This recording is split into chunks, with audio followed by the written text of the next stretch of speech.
It's lunchtime on Tuesday, July 8th. There's a lot of stuff going on in the news. A lot of it can be overwhelming. A lot of the things that are dominating the news cycle make it difficult to be aware of other news stories that are going on, many of which are dumb. So, let's do a little lunchtime recap of dumb news stories with Hawk. In another life, we would be friends and go golfing. Donald Trump, quoted by Axios, speaking to Joe Biden after the 2024 election. Trump used Jimmy Carter's funeral to beg Obama to come play golf with him. According to a new book that's coming out, I don't even care what the title is. Trump spent Jimmy Carter's memorial service in January enticing Obama with descriptions of his golf courses worldwide and begging his predecessor to play an afternoon round of golf with him. You remember we saw the two of them sitting side by side in the cathedral? Yeah. Obama did not take the bait, which Donald Trump took as a grave insult.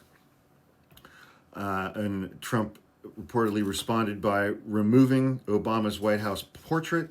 He attacked Obama's library and shared QAnon conspiracy memes about Obama in response. Women are so emotional, you know? Somebody has been pretending to be Secretary of State Marco Rubio and has contacted foreign ministers and at least one U.S. governor and a member of Congress by sending them voice messages and text messages that mimic Marco Rubio's voice and writing style using artificial intelligence-powered software. You could have a lot of fun with that.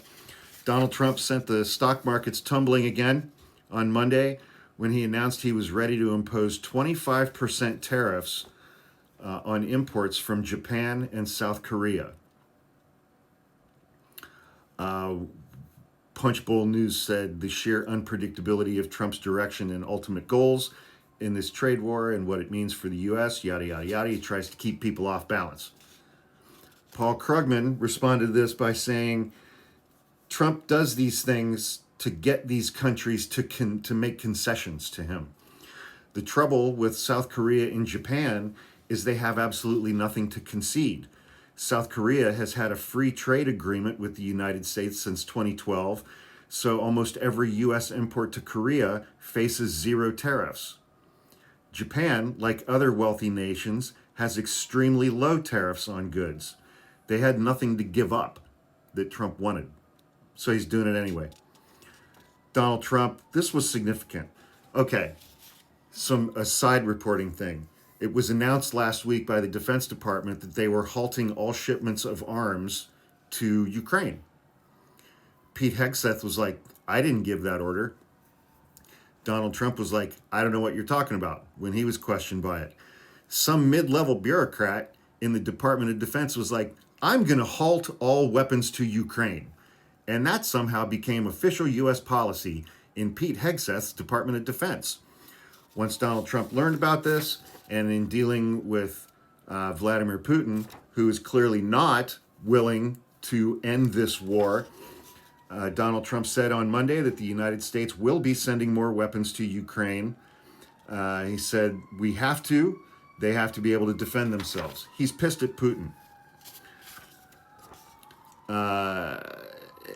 President Trump told Ukrainian President Zelensky that he was not responsible for the halt in weapons that took place last week and signaled that he is open to continuing military aid for Ukraine.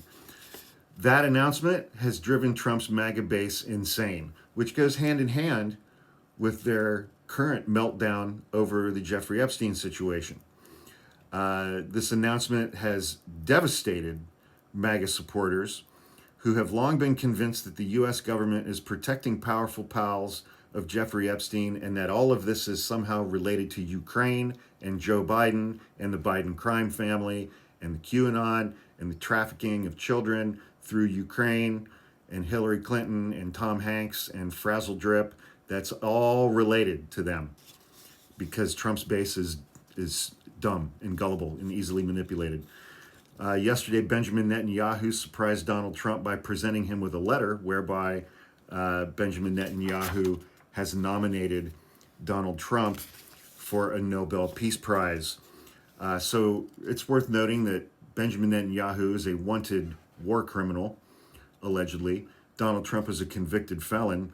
Netanyahu has killed about 400,000 Palestinian civilians, half of them children, and is now nominating the guy who gave him the weapons to do that for a Nobel Peace Prize.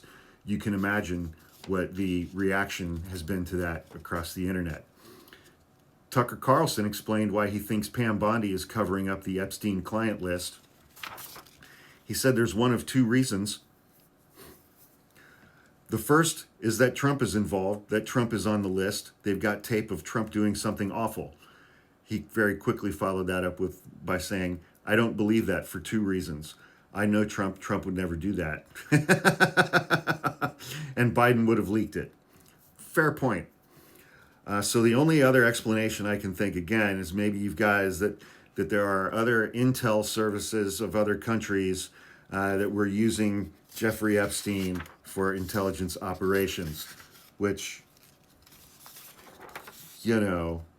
And then he followed it up with, he was telling a story about CIA officers engaging in child SA, and that the CIA prevented their prosecution because it would blow their covers and it would expose sources and methods, practices for the CIA. The CIA didn't want to do that. He said that circumstance was reported by BuzzFeed News in a piece a few years back, that the CIA would just make these cases go away, covering up for people who work for the CIA who had engaged in child SA. Then he added, the only time they actually prosecuted somebody for those types of activities or child pornography was whenever that person had already been prosecuted for mishandling classified information. And then Tucker Carlson said something that I found to be very interesting. Well, when they want to crush you, they put kitty-related material on your computer, and that's why I don't have a computer.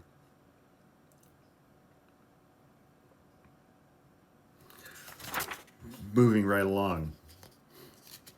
Senator Markwayne Mullin of Oklahoma was interviewed on Fox News on Monday and was confronted with a story that was reported by Axios, where they interviewed a bunch of Democrats in the House anonymously so that these Democrats in the House could speak candidly to Axios about what their supporters want Democratic elected members of Congress to do. Said one lawmaker, our own base is telling us that what we're doing is not good enough, that there needs to be blood in the streets to grab attention. Some of them have suggested that what we really need to be doing is we need to be willing to get shot while visiting ICE facilities.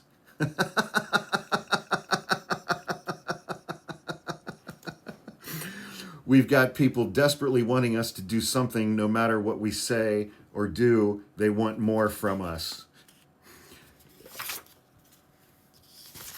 Markwayne Mullin was like, I really hope that story is fake. And the host was like, no, it's not fake. So, wow, I'm going to go get some food.